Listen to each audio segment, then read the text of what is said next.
Right. So these moves now are going to be so small adjustments. If I didn't show you them, you probably wouldn't notice. Okay, so obviously we're looking at this left knee here. It's been kicking in too much this way. Okay, if you watch this movement here now, it's moving almost as an independent thing there, with the club and the body moving away now. Yeah. There's a lot of movement there. That's collapsing a lot. The club's only gone to like hip height. Yeah. I don't think if I said to you, "Oh, do a little chip shot, Gary," you wouldn't go and move your hips that much, or your knees that much. So it's keeping this lower half quiet as your right hip and right shoulder basically turn in the corner. Yeah. The knee is going to move 100%. Okay, I'm not saying it won't move, but if we watch this one here now, as you start going back, it's a little bit more. There's movement there, obviously, but it's not moving kind of as much. That first bit of movement, there's a little bit of movement, but it now feels like it's been pulled back with the hands here. Okay, so it's not collapsing as much. It's still going to move in there, as I say, nothing more than sort of 90 degrees. If it starts going this way, it's too much, okay? Yeah. But the sensation is that hip and that shoulder getting round the corner, yeah?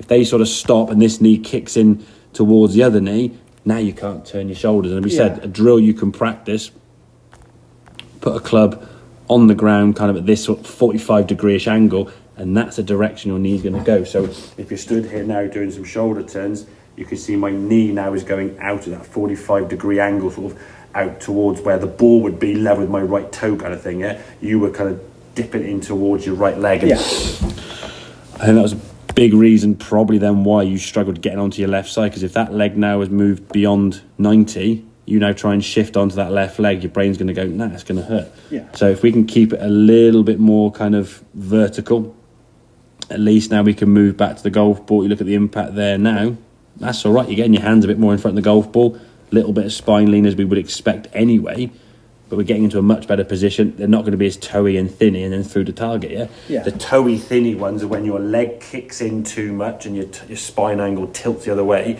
and now you're only recovering from that is basically back things up and then you're way back on your back foot. And if the ball with a 3 would get a little bit too far forward, you are going to be catching it on the way up anyway, because you're just hitting the ball a bit late because the ball's too far forward, yeah? So I'm not saying back where an iron would be, but kind of in betweeny, I guess. I mean, I don't mind the through being a little bit further forward, but like some of the best ever ball strikers with a through, like Garcia, for example, took divots with 3 woods. He was getting down the ball, he was compressing that ball nicely, and the ball's fizzing off. So we're not trying to sweep it and pick it off the top, but I think ball position wise, generally speaking, was okay. It's just with the 3 wood, a couple of times it crept forward, but the feeling is this hip, this shoulder are basically getting behind you there, and the knee is moving with you. So you look a lot more stable there, and the leg has only moved as it needs to move. You're flexible enough now to turn your body and turn your shoulders without the need of this knee collapsing in, okay? Whereas before, it's already moved the same amount there.